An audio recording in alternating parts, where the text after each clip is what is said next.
Well, good afternoon. This is Houndog Steve wishing you a very pleasant afternoon. And here we are on a late April weekday. And as you can see, it's grey. There's a little bit of a watery sun up there. And you'll never believe it, but we are expecting snow tomorrow. Not a lot, 3 or 4 centimeters, but it'll cover the ground. So lots of fun. So that's why you don't rush to get into the garden too quickly in Canada, certainly not where we are. Our frost date, I believe, is the 15th of June, and so we can get a killing frost that late in the year. So let's take a little walk around, and we'll have a bit of a conversation as we're checking out the things that have been happening. Things have been happening. You know, as you know, my hand has been incapacitated, and trust me, I'm getting a little tired of this already. I don't know if you remember, this accident actually happened on March 29th, and so my hand has been in a cast for those 3 weeks until I saw the surgeon. I had the surgery. The surgeon had to undo all the healing that had taken place to reset that bone. I put a couple of pins in, and now I have this cast on for 6 weeks. I have 5 weeks to go. I see the surgeon next week on Tuesday, and so I'm just waiting patiently for all of this to take place. But things have been happening. I've had friends come over. It's been absolutely wonderful. Oh, and yes, one more thing before I go. Please don't forget to go to my other channel on Rumble, Alt Tech platform. I put up my second exclusive there. It'll be posted, should be tomorrow. And I'm going to do that once a week now, put up an exclusive on some interesting topic, hopefully offer some insights, and yeah, build my alt tech channel on Rumble. So we'll see you over there. Okay, so we have been busy. This was a repair that got done on this raised bed. The peas are already planted in there. There was a couple of peas were exposed by the rain, and I could see a root coming out of them, so they won't be long before they're coming up. And I've been digging out some garlics that were in this bed, and just storing them with onions. They'll be fine for the time being. And but I'm going to dig the topsoil, not all of it, out of this bed. I'm then going to put in hay bales on their end. Then the topsoil that got transplanted into this bed is going to get put on top of the hay bales in the other bed, and I will be doing the same thing here. So this entire bed will be filled with hay bales. Yeah, wood still to be split, but this tree is coming down on Saturday. I've got friends coming over, going to cut this. This is going to cut out an awful lot of shade. You don't see it now, but when the sun comes up and as it arcs across the sky, it shades out over by the house. These two beds, yes, we lose a lot of light because of that tree. Compost, that will be arriving on Friday, I am hoping, and so that will be good to go. There's still some in there, and it is well rotted manure. Yes, this is absolutely unbelievable stuff, and it is so well rotted. I put it on the potatoes. Now, I don't know if anyone has told you this, but potatoes, this is the potato bed right here. Friends came over and dug this over, so this is now fully planted. But if you put too much manure in with potatoes, or too fresh a manure in with potatoes, you will get potato scab. And that's like a sort of a disfiguration on the outside of the potato.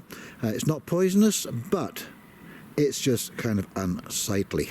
Looks like, yeah, it really does look like scabs, black scabs on the outside of the potato. Now I have a friend coming over who's going to dig this bed up for me, and this is going to be beets and carrots and beans in this bed. Yes, there's a limb that's coming down too on that big old maple. It's unfortunate. It's an amazing tree. You look at the size of this thing. Look at it's a big hole. It was hit by lightning. That's how that came about. But you can see as you look up there, those branches are dead. The woodpecker's getting in there, so it is exceedingly dangerous. And on the underside here you can see where a limb fell off, and just where that mushroom is, coming off the tree. It's all rotted through, so that is ready to fall at any time. So this poor old tree's got to come down.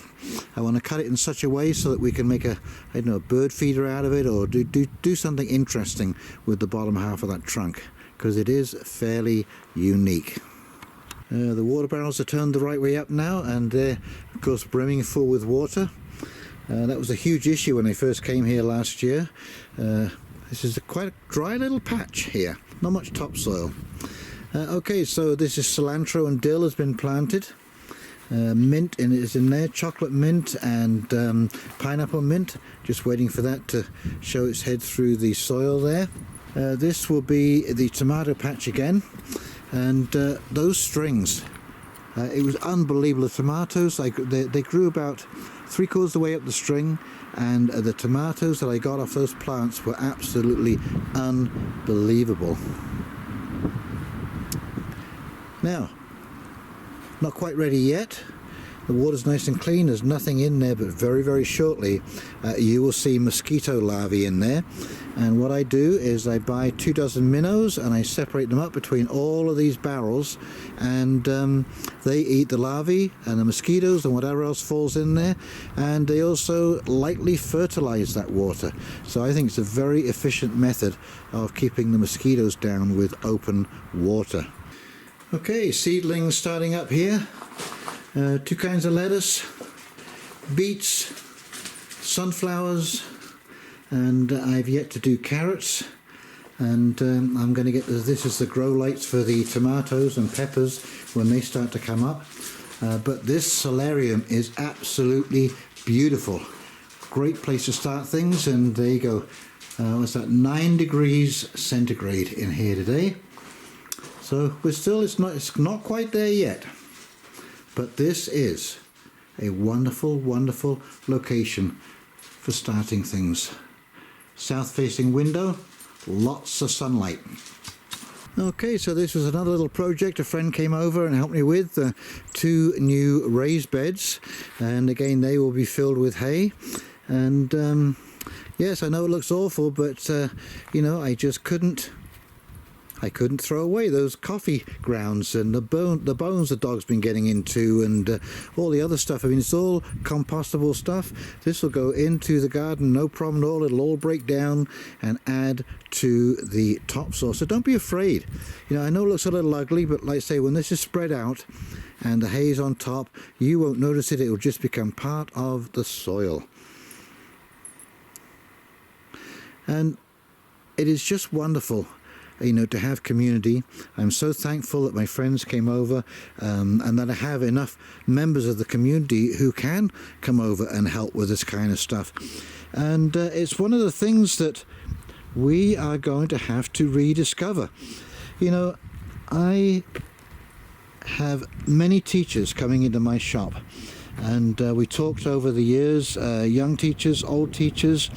The old teachers noticed this growing, and the young teachers, you know, basically confirm what the old teachers saw. And that is that one of the biggest problems with children today in schools is they have a lot of difficulty working in a team setting.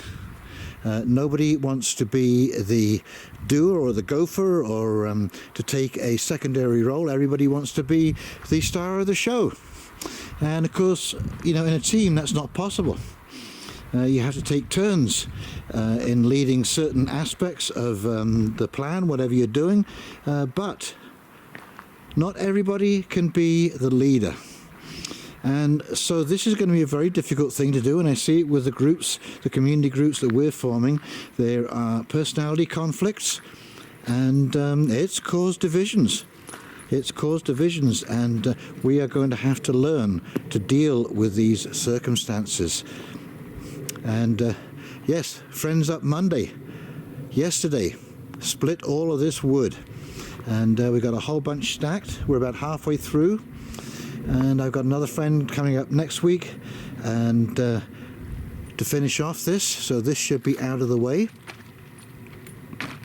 So things are happening. Very good. So yeah, we got all this stacked.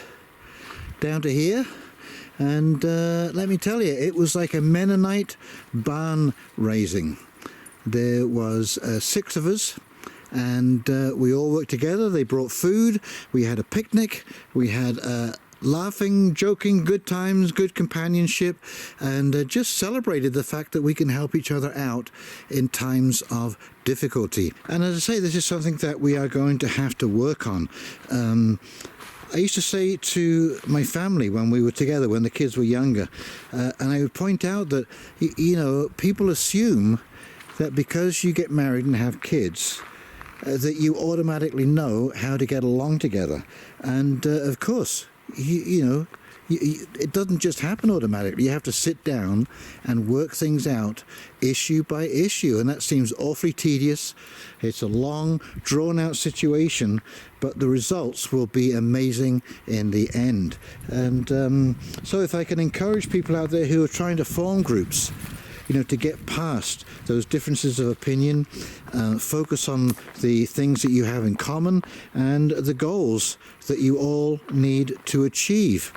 And because if we start falling apart with division, and like I say, I see this happening already, and of course in the broader society over what's happened, not just in the last 700 days, but way before that. You know, the whole entire presidency that we went through, you know, prior to this, to Joe Biden here, and the division that was caused between people.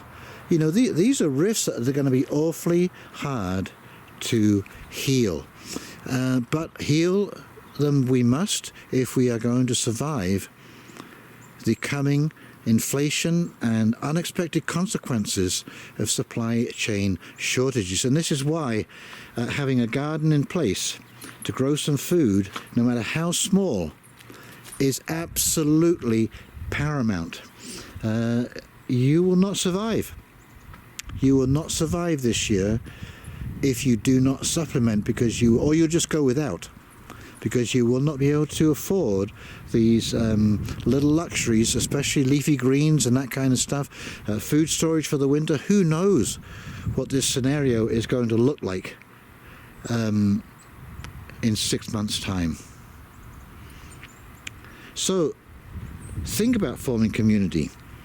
Think about how that works, and how you can solve your problems. We formed them on the basis of emergency prep groups, and because we saw that just, you know, issues with people being laid off and let go, or who quit of their own accord, was going to cause you know, some serious disruptions in emergency services, and that we had to be a little bit more independent and a little bit ready to, you know, do stuff for ourselves. And so that's what we've done. And this, of course, is a success story for me, because we've come together, the group has rallied around and has really supported me well with this accident. Now, I am going to link below a friend of mine, Stefan Verstappen. I don't know whether you listen to my videos, but he is running a course called Building Communities, so I will link his website, and you can link up with Stefan. He will advise groups on how to put communities together and how they work, and strategies that you can use, you know, to be successful. And hi to you, Stefan. Been a long time. I hope you're doing well. I watch your videos and listen to your commentaries. Very, very interesting. So here we go, the fan on the furnace is on. It's a pretty quiet operation, and you can see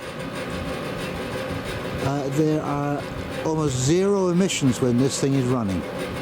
You know, you see a little bit of smoke when it's not, but when that fan is running and it's fired up, heating up the water, yes, very little pollution.